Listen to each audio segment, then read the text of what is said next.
सारी संगत का गुरुजी डिवाइन वर्ल्ड चैनल पर स्वागत है। सारी संगत को जय गुरुजी। अनंतम अनंतम शुक्राना गुरु महाराज। आप सभी जानते हैं सत्संग में कितनी शक्ति है। सत्संग का आशीर्वाद सत्संग करने वाले को भी मिलता है और सत्संग सुनने वाले दोनों को मिलते हैं। अपना सत्संग शेयर करना चाहते हैं तो हमें ईमेल पर भेजें। शुरू करते हैं मंत्र जाप से। ओम नमः शिवाय शिवजी सदा सहाय। ओम नमः शिवाय गुरुजी सदा सहाय।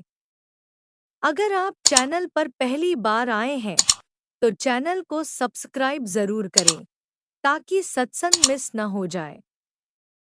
अपना पहले सत्संग शुरू करते हुए आपसे अनुरोध है कि अपने शहर का नाम कमेंट बॉक्स में लिखें ताकि गुरु परिवार कहां-कहां से सत्संग में हाजिर है पता लग सके।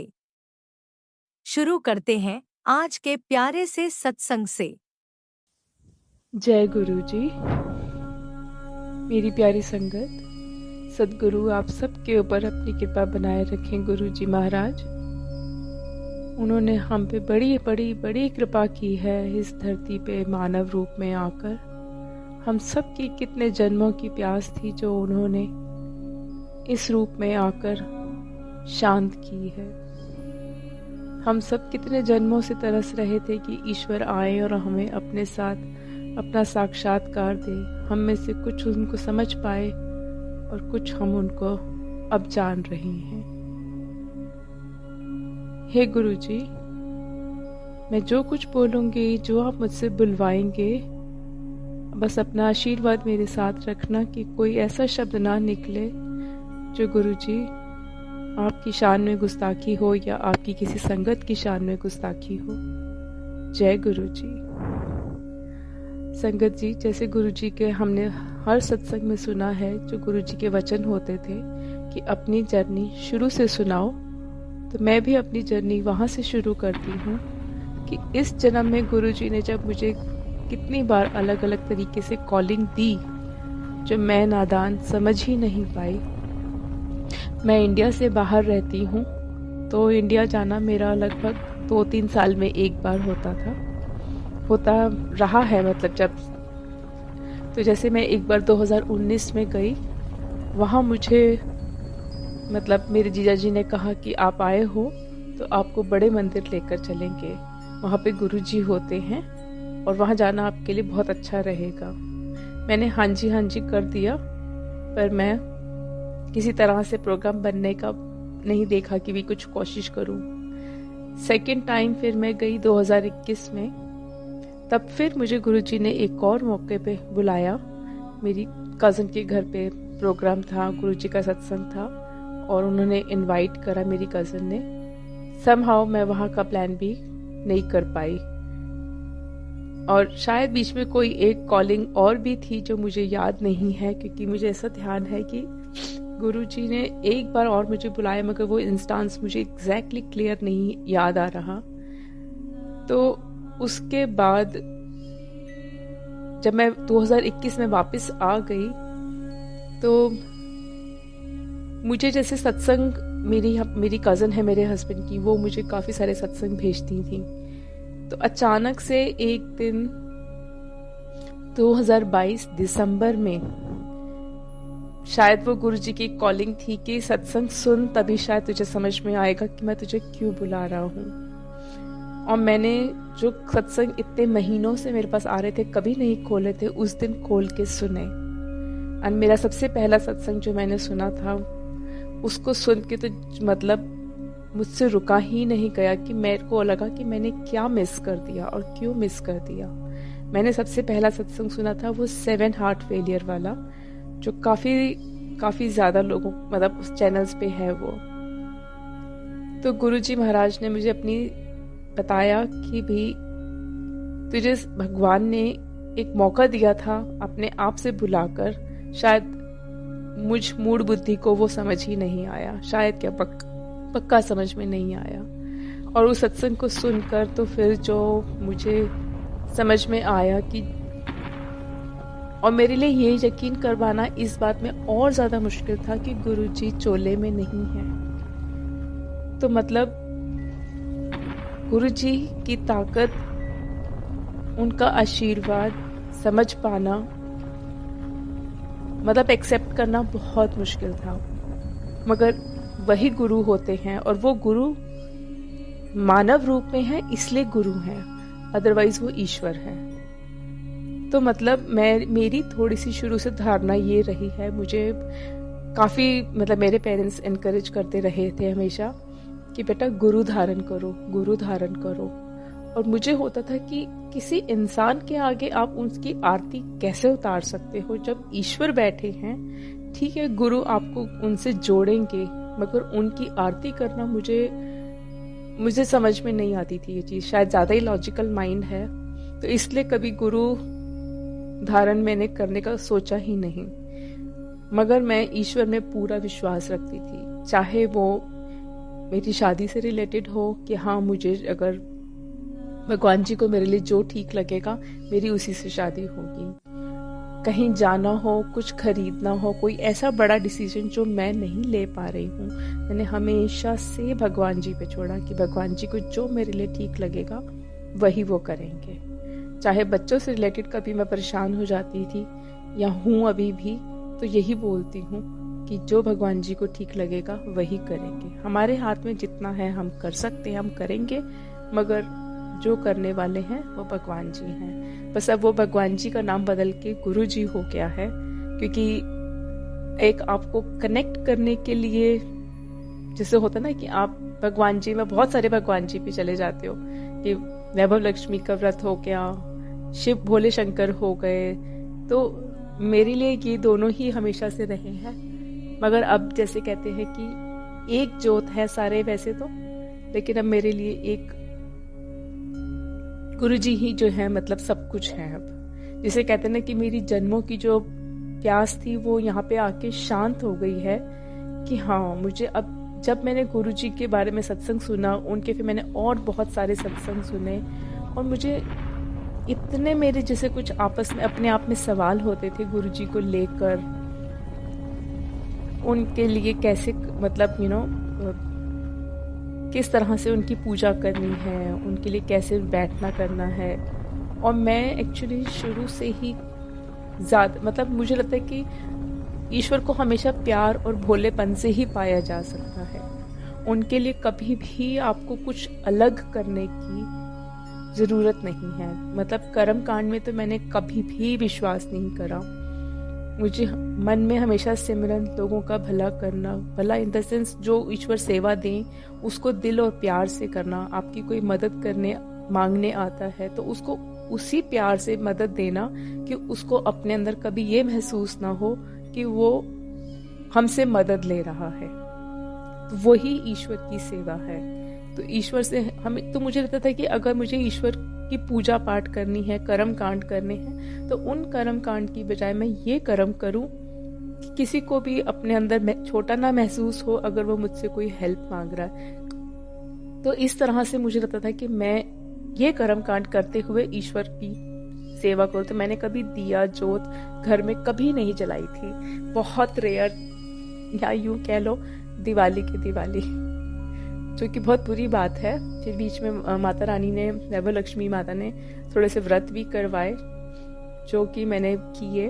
तो मतलब अगर कुछ स्पेशल ओकेजन है तो ही घर में दिया और जोत जलती थी, मगर वैसे हमेशा मैंने कुछ ऐसा पर्टिकुलर रूटीन नहीं था।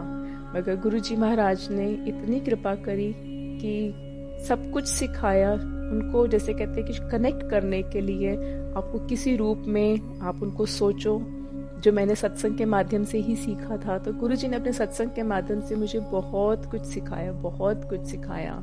कैसे नीवे होके रहना है, कैसे अपने गुरुजी के साथ टाइम बिताना है।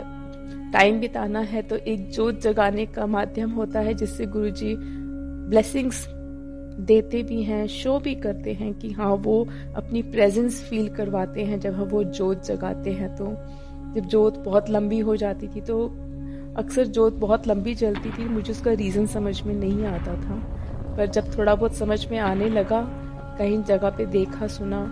तो संगत जी, उस दिन के बाद से जैसे कहते हैं ना, थोड़ा सा दिमाग वो हो गया कि अरे वाह, गुरुजी तो रोज मेरे पास आते हैं। उस दिन के बाद से मेरी जो तब छोटी जलनी शुरू हुई है, जो मुझे लगा कि शायद गुरुजी समझा रहे हैं कि नीवे रहने का हमेशा मांगा है, तो नीवे रहकर चलना सीखो। अपने दिमाग को चढ़ाओ नहीं कि तुम्हारे को, अगर मैंने तुम्हारी पूजा के टाइम पे मैं तुम्हारे पास आता हूँ तो तुम उसको थोड़ा सा एक मन में अहंकार जिसे कहना चाहिए, छोटा सा भी लेश मात्र भी अगर अहंकार आए तो गुरुजी को वो बिल्कुल पसंद नहीं है। मतलब इसकी शिक्षा उन्होंने मुझे ऐसे दी, गुरुजी ने अपने सत्संग के माध्यम से, कि वो कितने, मतलब जब उन्होंने मानव रूप में जन्म लिया, जन्म लेने के 30-32 साल तक, मतलब 1980 तक उनके बारे में, उनके माता पिता, उनके दोस्त, भाई बहन, किसी को नहीं पता था कि वो ईश्वर का अवतार हैं जो मानव रूप में आए हैं। और वो सबके साथ उनके उसी तरह से रहते थे। अपने दोस्तों के घर हैं, दोस्त के पास बैठे हैं तो नमक के साथ भी रोटी खा रहे हैं, एहसास नहीं करवा रहे कि मैं ईश्वर हूँ और मुझे कुछ स्पेशल ट्रीटमेंट चाहिए। ऐसे गुरुजी ने नीवे होना सिखाया। एंड संगत जी, उस दिन से जब मैंने वो चीज महसूस करी कि मैं कहाँ गलत हो रही थी, गुरुजी ने आज सुबह ही, जब मैं सत्संग रिकॉर्ड कर रही हूँ, आज 6 अक्टूबर है, आज गुरुजी ने मुझे सुबह दोबारा से जोत में दर्शन दिए और थोड़ी सी लौ मेरी, जो रोज हमेशा थोड़ी नीवी रहती थी, आज थोड़ी सी वो ऊंची हुई। पहले जितनी ऊंची नहीं हुई अभी तक।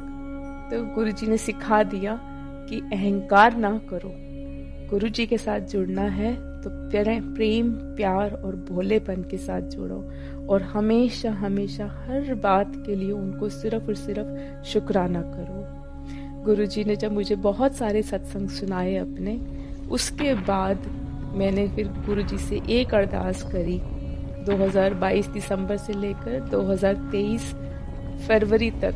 मतलब मैंने एवरी सिंगल डे इतने सत्संग सुने कि मुंह से एक अरदास निकल गई कि गुरुजी, आपके बड़े मंदिर आना है और आपका लंगर खाना है। क्योंकि उन हर सत्संग में गुरुजी के लंगर और बड़े मंदिर की इतनी महिमा थी कि एक अरदास कर ली कि गुरुजी, आपको ठीक लगे तो प्लीज मुझे बुला लो। मांगना तो खैर होता ही नहीं है कभी भी, और गुरुजी ने भी वही सिखाया है। समहाउ कोई रीजन बना तो हमारे लिए थोड़ा सा ऐसा होता है कि भी बच्चों के साथ पेरेंट्स का, बड़ों का कनेक्शन बना रहे, तो टाइम टू टाइम जाते रहते हैं हम लोग जितना हो सके। तो गुरुजी ने कोई एक रीजन बनाया जिसकी वजह से हमेरा अप्रैल में चक्कर लगा। एंड जाते ही मैंने ना, जाने से पहले कोशिश करी कि जैसे ही फ्लाइट से उतरूं सीधा गुरुजी के पास पहुंचूं। तो गुरुजी का मुझे मैसेज आया, जैसे माइंड में ना टेलीपैथी हो जाती है। मैसेज आया, कमलिए पहले कार जा, राम ना शामी आई।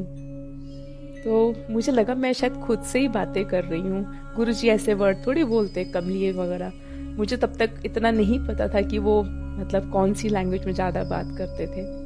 तो समहाउ उसी समय थोड़े टाइम में कुछ सत्संग सुनने को मिल गया।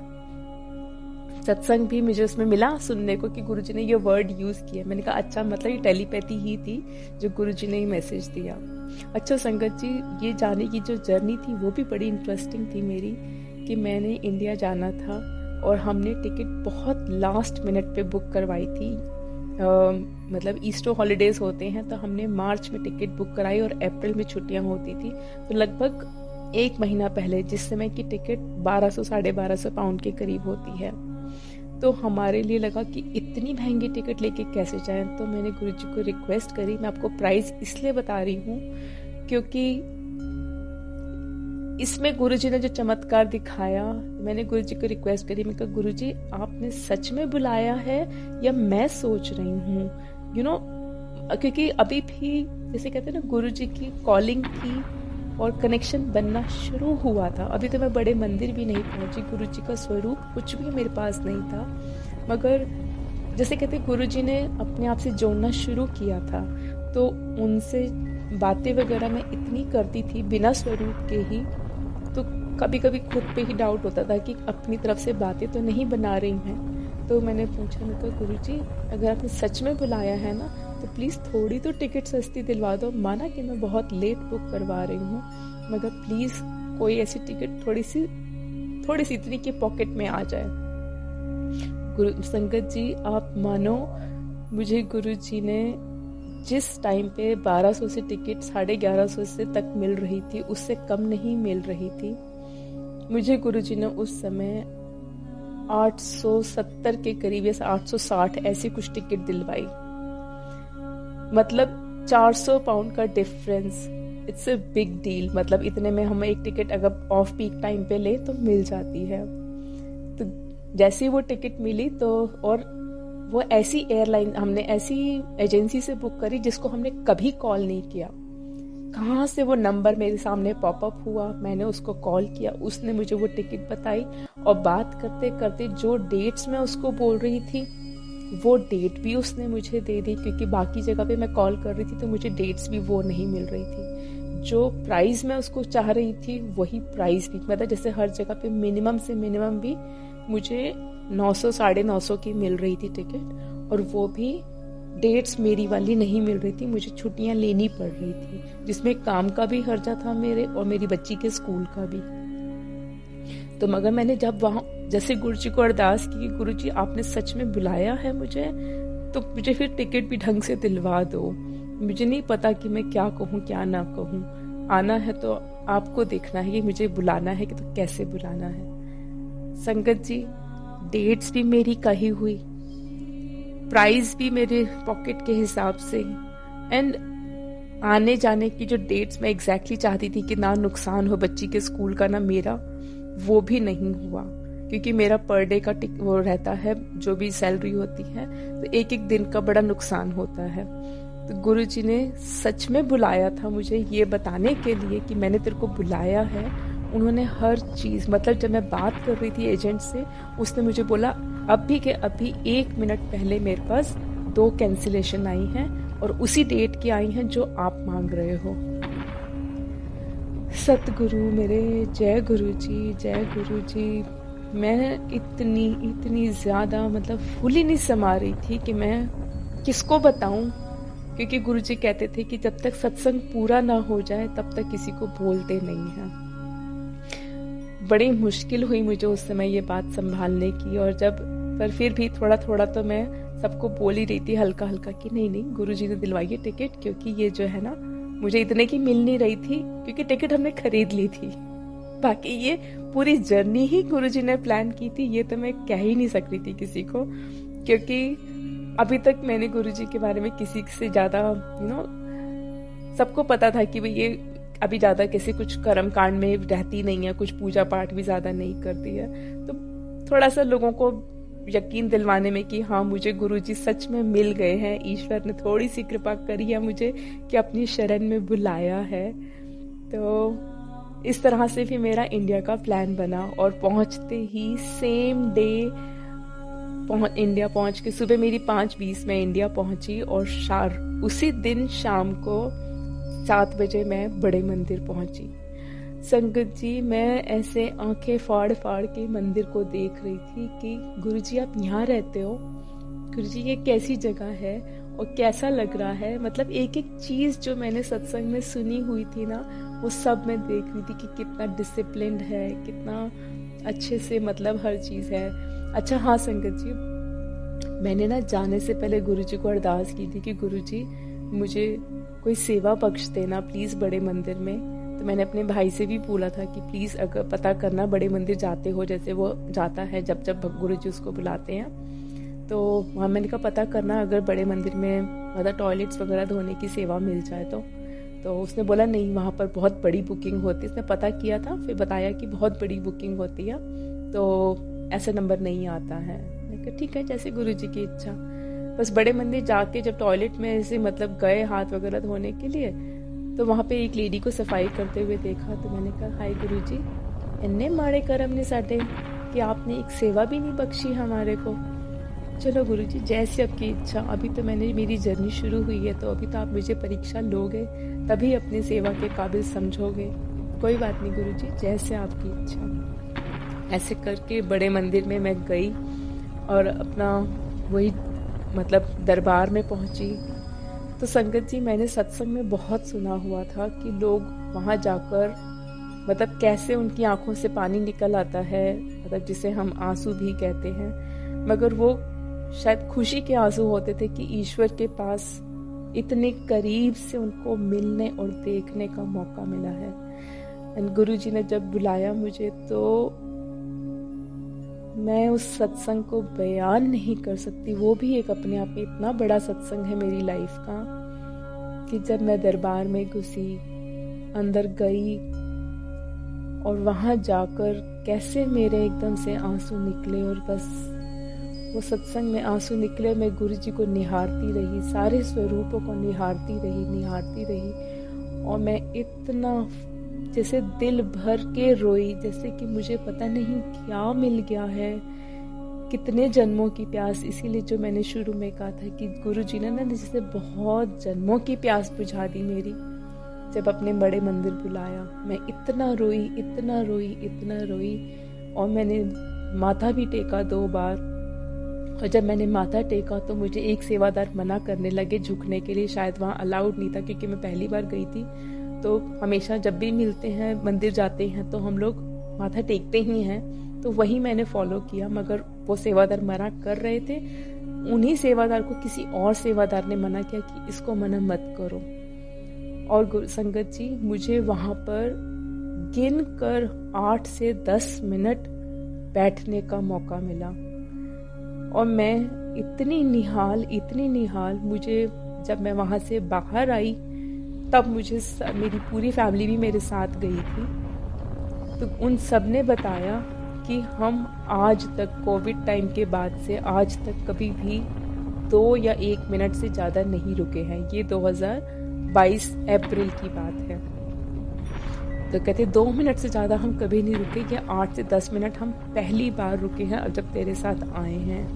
तो मैंने कहा अच्छा गई, तो मुझे तो मतलब मेरे लिए मुझे बड़ा कैजुअल सा लग रहा था, लेकिन उनको बड़ी बात लग रही थी। तो मैंने कहा शायद गुरुजी ने ब्लेस करना था, इसीलिए इतनी देर तक अपने पास बिठाए रखा और इतना प्यार देना था, क्योंकि मैंने उनको, मेरे पापा हैं, बहुत प्यार भी करते हैं, मगर हमारा थोड़ा सा उनके साथ एक होता ना पापा और बेटी की डर सा रहता है कि हर बात खुल के नहीं कह सकते। वो एक बाउंड्री पापा ने बचपन से रखी है। तो गुरुजी के साथ मेरे को वो जो बाउंड्री का गैप था ना, वो फिल करना था कि गुरुजी मेरे साथ लाड भी करे अपनी बेटी की तरह, और मैं उनके साथ हर पापा की तरह हर बात शेयर करूं, जो कि मैंने मेरी बेटी को दी है ये चीज़। कि मेरे हस्बैंड को मैंने बोला कि आप बेटी के साथ ऐसा रिलेशन रखो कि वो आपके साथ अपने दिल की हर बात कर सके, उसको कुछ सोचना ना पड़े, क्योंकि ये चीज़ मैंने मिस करी है। तो वो चीज़ गुरुजी ने मेरी फिल करी है। तो गुरुजी को मैं अपने पापा की तरह ही मानती हूँ। और उस दिन जैसे गुरुजी ने अपने पास बुला कर ना प्यार से बैठाया और मुझे मतलब जिसे कहते हैं दिल भर के मुझे प्यार दिया, दिल भर के, कि मैं उस प्यार को समा ही नहीं पा रही थी अपने अंदर, और बस मैं रोती जा रही थी। जय गुरुजी, शुक्राना गुरुजी, इतना प्यार देने का, अपनी संगत में लाने का। जय गुरुजी, शुक्राना गुरुजी। फिर इसके बाद वो जर्नी जो थी मेरी, एक दिन गुरुजी ने मेरा इतना सुंदर बिताया। वो ट्रिप मेरा 2 हफ्ते का था इंडिया में, 2 या 3 ढाई हफ्ते का था, मगर वो एक दिन गुरुजी ने इतना प्यारा बिताया मेरा कि मैं यकीन नहीं कर पा रही थी कि इतने सालों से इंडिया आ रही हूँ तो कुछ ना कुछ ऊपर नीचे हो जाता था या रह जाता था, लेकिन उस ट्रिप को मतलब आज भी हम याद करते हैं तो मैं और मेरी बेटी हैरान हो जाते हैं कि मम्मा इतना प्यारा ट्रिप तो हमारा कभी नहीं मिला, क्योंकि ये सारा ट्रिप बेटा गुरुजी ने प्लान किया था। और संगत जी, मैं जब मेरे ससुराल रोहतक में रहते हैं, तो मैं जब रोहतक जाने के लिए तैयार हो रही थी, तो जिन दीदी ने मेरे को गुरुजी से जोड़ा है, उनका मुझे फ़ोन आया कि तू चंडीगढ़ आ जा, मेरे को विजन आया है, गुरुजी ने तेरे को यहाँ पे बुलाया है।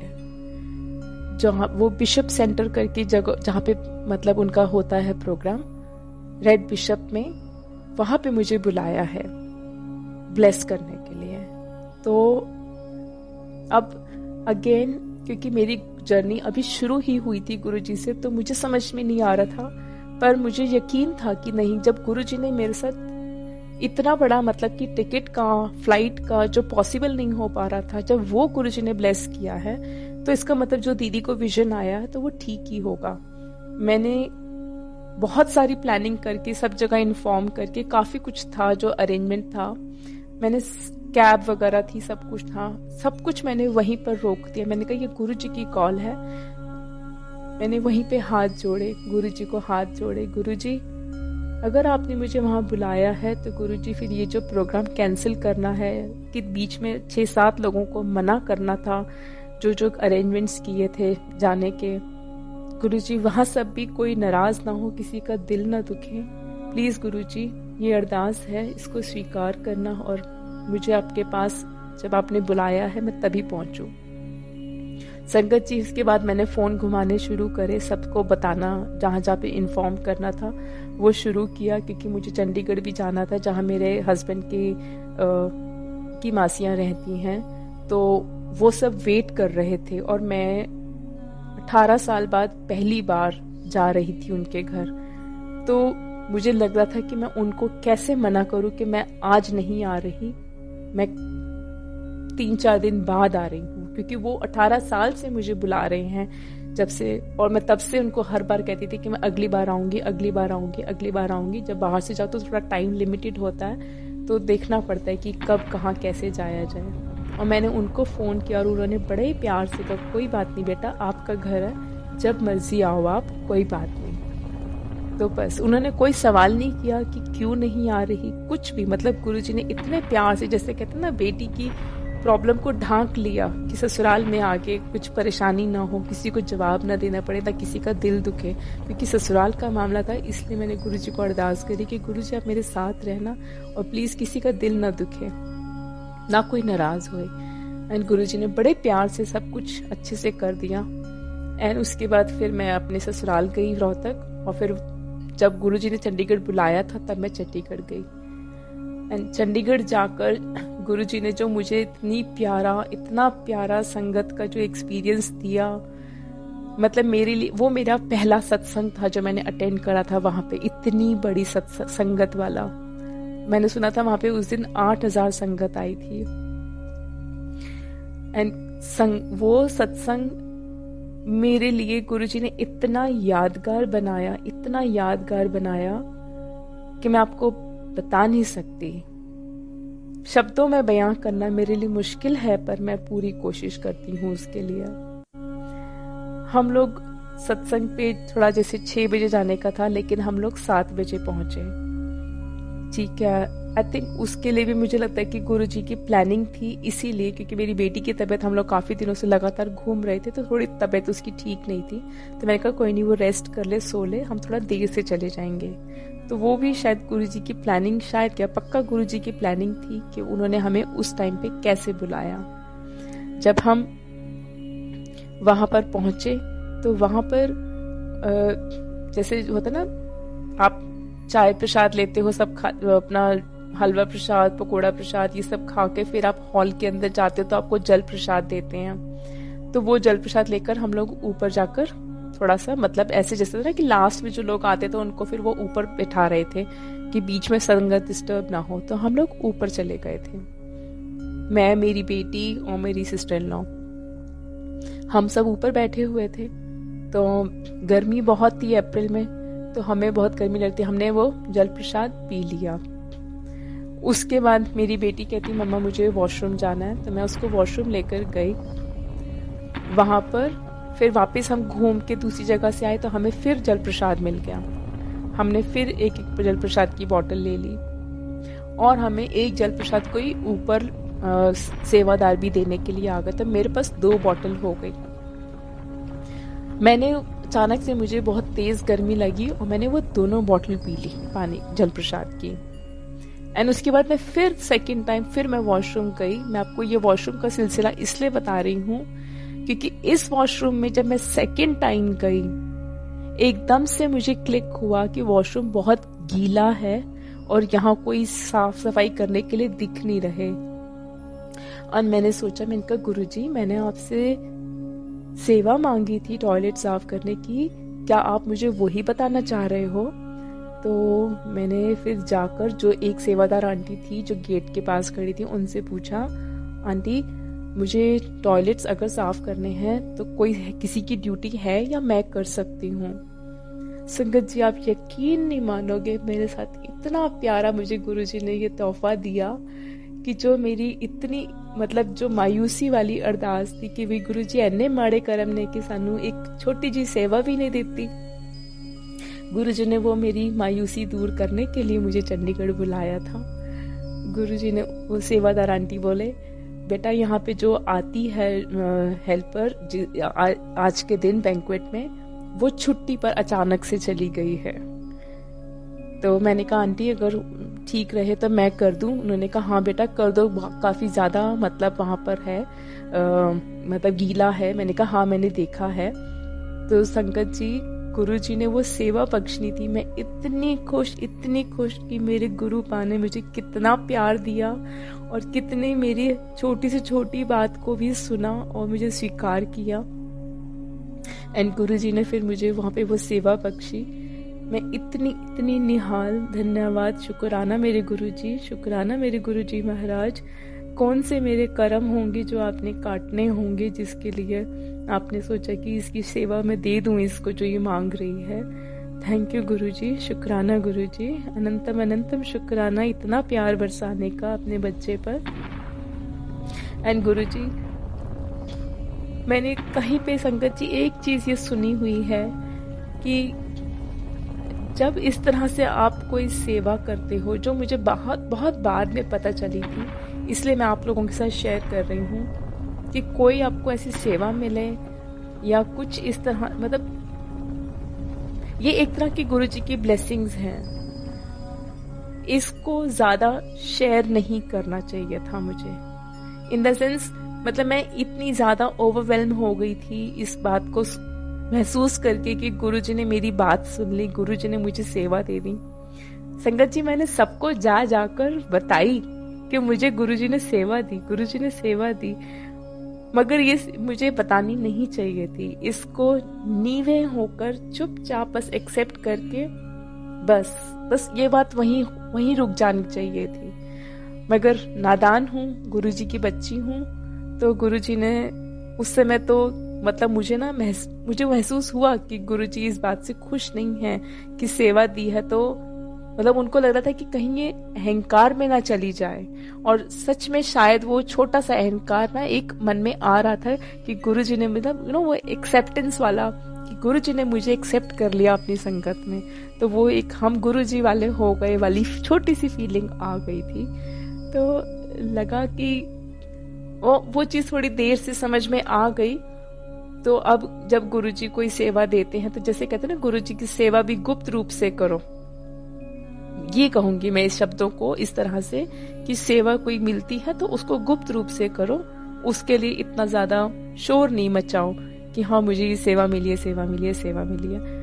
तो मैंने वो सेवा तो करी, मगर वो सेवा डिटेल में सबको बताई कि मैंने वहां क्या क्या साफ किया, कैसे कैसे किया, जो कि मेरा बचपना था, जो गुरुजी ने अपनी बच्ची समझ के मुझे समझा दिया बाद में कि बेटा ऐसे करते और ऐसे नहीं करते। जय गुरुजी, शुक्राना गुरुजी। गुरुजी आज तक मुझे सब कुछ सिखाते आ रहे हैं और मैं गुरुजी से हर बार यही कहती हूँ, गुरुजी आपकी बेटी हूँ, आप ही ने सिखाना है कि क्या सही है, क्या गलत है, क्या बोलना है और कहाँ चुप रहना है, कहाँ नीवे रहना है। तो गुरुजी हर जगह पे हर समय आज भी मेरी उंगली पकड़ के मुझे सिखा रहे हैं कि क्या करना है, कैसे करना है। जय गुरुजी, शुक्राना गुरुजी, अपने पास इतने प्यार से बुलाने का और इतना अच्छा एक्सपीरियंस देने का। जय गुरुजी। वैसे तो गुरुजी के साथ हर दिन सत्संग है, मगर गुरुजी ये जब छोटे छोटे जब सत्संग करवाते हैं वो हमारे लिए तो बहुत बड़े होते हैं, वो गुरुजी के लिए छोटे होते हैं। और वो हम छोटे इसलिए कह जाते हैं जिसमें हम अपेक्षा नहीं करते हैं, ना हम गुरुजी से कुछ मांगते हैं, मगर गुरुजी क्योंकि बच्चों पे प्यार इतना बरसाते हैं अपना, हम सब बच्चों पे, हम सारी संगत पे, कि वो हमें ब्लेस करने के लिए हमारी जो ऐसी चीज होती है कि हमें लगता है कि गुरुजी को हम क्यों कहें, क्यों परेशान करें ऐसी बातों के लिए, वो गुरुजी के लिए तो बहुत छोटी सी चुटकी मात्र भी नहीं है। गुरुजी वहां पर भी हमारा कल्याण कर देते हैं। जैसे मैं आपको बताऊं, मेरे हस्बैंड को भी गुरुजी ने ब्लेस किया। मेरे हस्बैंड कहीं मंदिर वगैरह कहीं नहीं जाते, लेकिन जब वो बड़े मंदिर गए मेरे लिए बहुत बड़ी बात थी, क्योंकि अगर मैं उनसे कभी भी कहूँ कि मुझे मंदिर या गुरुद्वारे जाना है, यहाँ पर भी इंडिया जाकर भी, वो कहते हैं मंदिर और भगवान घर में है, दिल में है, हमें स्पेशली मंदिर जाने की ज़रूरत नहीं है। बहुत अच्छी बात है, हम इस चीज़ को मानते भी हैं, मगर कभी कभी दिल करता है कि मंदिर जाओ। और जब वो बड़े मंदिर गए तो जैसे मुझे लगा कि गुरुजी ने सच में उनको बुलाया है और कुछ ब्लेस करना था। और वो ब्लेसिंग ये थी संगत जी, उनके खाने में बहुत बड़ी लंबी हरी मिर्च आई, और वो हरी मिर्च जैसे ही उनके खाने में आई, एक सेवादार उनके साथ आके खड़े हो गए और कहते हैं आपको भाई साहब ये हरी मिर्च खानी है। तो मेरे हस्बैंड ने कहा मैं तो हमेशा से हरी मिर्च खाता हूँ, कोई ऐसी चीज नहीं है कि मुझे नहीं पसंद जो मैं नहीं खाऊंगा। तो उन्होंने खाई और उसके बाद वो मुझे बता रहे थे कि वो हरी मिर्च, मैंने उनको बताया, मैंने कहा हरी मिर्च जब भी खाने में आती है गुरुजी के, तो वो कहते हैं लंगर में वो हरी मिर्च कोई ब्लेसिंग होती है गुरुजी की जो आपके लंगर में आई है। तो इन्होंने मुझे बताया कि मेरी चेस्ट में लेफ्ट साइड पे सुबह से बहुत ज़्यादा डिस्कम्फर्ट था उस दिन, और जब कहते मैं मतलब सुबह घर से निकला तब भी डिस्कम्फर्ट था। फिर उसके बाद मेरे घर गए तो वहाँ पे मेरी मम्मी ने भी खाना कुछ ऐसा बनाया था जिसको खा के इनको लगा कि गैस और बढ़ गई है, तो बहुत ज़्यादा डिस्कम्फर्ट होने लगा था। मगर कहते कि जैसे ना मुझे थोड़ा सा डर सा भी लग रहा था कि कुछ हार्ट की प्रॉब्लम तो नहीं हो रही है, क्योंकि इनको ब्लड प्रेशर और शुगर दोनों है, तो थोड़ा डाउट रहता है कि कोलेस्ट्रॉल भी है। तो इन सब चीज़ों से लगता है कि कुछ प्रॉब्लम अगर हो रही हो तो पता नहीं। मगर जब बड़े मंदिर गए तो वहाँ पर भी इनको लंगर में माँ छोलों की दाल मिली, तो वो उनको देखकर और लगा कि कहीं इससे गैस की प्रॉब्लम कुछ अगर है या जो भी डिस्कम्फर्ट चल रहा है सुबह से, वो परेशानी बढ़ ना जाए। पर इन्होंने गुरुजी का नाम लेके वो लंगर खाया, और जैसे ही कहते मैंने वो हरी मिर्च खाई और लंगर खाया, मुझे इतनी तेज हिचकी आई कि जैसे गुरुजी ने ना बस उसको जड़ से खत्म कर दिया प्रॉब्लम को। और कहते उसके बाद मुझे चेस्ट का पेन भी चला गया। तो जैसे गुरुजी ने ना मतलब कोई बहुत बड़ी प्रॉब्लम इनके पास आने वाली होगी, तो गुरुजी ने अपने बड़े मंदिर बुलाकर इनको वो लाइफ भी ब्लेस कर दी और वो प्रॉब्लम भी उनकी सॉल्व कर दी। गुरुजी ने बहुत इतने हमारे मतलब गुरुजी के साथ जुड़ना ही एक बहुत बड़ा सत्संग है। और उसके बाद जो वो हर दिन छोटे छोटे रूप में अपना प्रेजेंस शो करते रहते हैं, मतलब वो भी एक सत्संग है। तो संगत जी, एक अभी रिसेंट मेरे पास जो रिसेंट सत्संग हुआ कि मेरे फादर इन लॉ की तबीयत बहुत ज़्यादा खराब हो गई थी। जब उनको टेस्ट करवाया गया, उनका हार्ट में सेकंड हार्ट अटैक उनको हुआ था, और जब जैसे ही सेकंड हार्ट अटैक हुआ तो हम बहुत घबरा गए थे, क्योंकि पहले भी उनको स्टंट नहीं डल पा रहा था। जब फर्स्ट हार्ट अटैक आया था वो ऐसी जगह पे ब्लॉकेज थी कि वो नहीं कर पा रहे थे उसको ऑपरेट। तो जब सेकंड आया तो हम और डर गए, और डॉक्टर ने कहा कि इस समय तो आर्टरीज इतनी ज़्यादा ब्लॉक्ड हैं कि सिर्फ 15% हार्ट काम कर रहा है, और हम इसमें ऑपरेट नहीं कर सकते एज के वजह से कि वो 80s के आसपास हैं। तो इस समय हम उनका ऑपरेशन भी नहीं कर सकते। संगत जी हम और ज़्यादा डर गए। तो बस जैसे गुरु जी कह गए ना, हाथ जोड़कर बैठ के कि गुरु जी पापा को ध्यान रखो, प्लीज़ गुरु जी पापा के लिए जो सही हो वो करना, मांगना नहीं है। गुरु जी ने हमेशा समझाया है, मांगना कभी भी नहीं है। तो जस्ट मैंने यही बोला, गुरु जी पापा के लिए जो सही हो वो करना, उन्हें परेशान ना करना। बस इतनी अरदास ज़रूर है कि मेरे हस्बैंड यहाँ से जाएं और इंडिया में पापा से मिल ज़रूर सकें, इतनी अरदास ज़रूर है। संगत जी गुरु जी का लख लख शुक्राना, लख लख शुक्राना, अनंतम अनंतम शुक्राना गुरु जी। उन्होंने पापा को सेकंड लाइफ ब्लेस करी। पापा की ऑपरेशन तो नहीं हुआ क्योंकि एज फैक्टर था और उनको ब्लड प्रेशर शुगर था, तो उस वजह से शुगर हाई होने की वजह से ऑपरेशन नहीं कर सकते थे। वो दवाइयों से ही डॉक्टर ने कहा कि हम इनको ठीक करेंगे। एंड पापा 3 दिन में घर वापस आ गए और हम सब ने पापा का इतना गुरु जी का इतना शुक्राना किया पापा को लाइफ ब्लेस करने का। एंड पापा आज बिल्कुल मतलब बेटर हो रहे हैं, डे बाय डे बेटर हो रहे हैं। घर पे बड़े मंदिर का जल प्रसाद भी रखा था, पापा वो भी रोज लेते थे। गुरुजी ने तांबे का लोटा ब्लेस करके दिया था, वो भी पापा पानी पीते हैं उससे, रोज जल प्रसाद लेते हैं। तो उससे भी वो मतलब गुरुजी ने लाइफ ब्लेस करी पापा को और पापा बेटर है। थैंक यू गुरुजी, अनंतम अनंतम शुक्राना गुरुजी। गुरुजी इसी तरह अपना प्यार, अपना आशीर्वाद बनाए रखना हमारे सबके सिर पे। और गुरुजी ने अपने हमारे घर की हर फैमिली मेंबर को अच्छे से ब्लेस किया है। बहुत से सत्संग और भी हैं गुरुजी के, मैं फिर दोबारा आपके सबके साथ शेयर करूंगी। अभी बस गुरुजी से एक ही अरदास है, गुरुजी अपनी सारी संगत के ऊपर अपनी ब्लेसिंग बनाए रखना। सरबत दा भला गुरुजी, सरबत दा गला, और हमें हमेशा सही राह दिखाना। हम कभी भी किसी लालच में ना पड़ें, हमेशा नीवे होके रहें और हमेशा आपसे इस एक ही चीज़ मांगे कि आपका आशीर्वाद और आपका प्यार, और हम सब की बाह फड़ी रखना गुरुजी। अपनी शरण में हमको लिया है, हमेशा अपनी शरण में ही रखना। हमसे कोई भी भूल चूक हो तो गुरुजी हमें उसका समझा देना कि हमसे क्या गलती हुई है, और कभी भी नाराज मत होना गुरुजी, कभी भी हमारी बाह मत छड़ना। जय गुरुजी, शुक्राना गुरुजी। अंत में मैं गुरुजी का मंत्र जाप करूंगी। ओम नमः शिवाय, शिव जी सदा सहाय। ओम नमः शिवाय, गुरु जी सदा सहाय। ओम नमः शिवाय, शिव जी सदा सहाय। ओम नमः शिवाय, गुरु जी सदा सहाय। ओम नमः शिवाय, शिव जी सदा सहाय। ओम नमः शिवाय, गुरु जी सदा सहाय।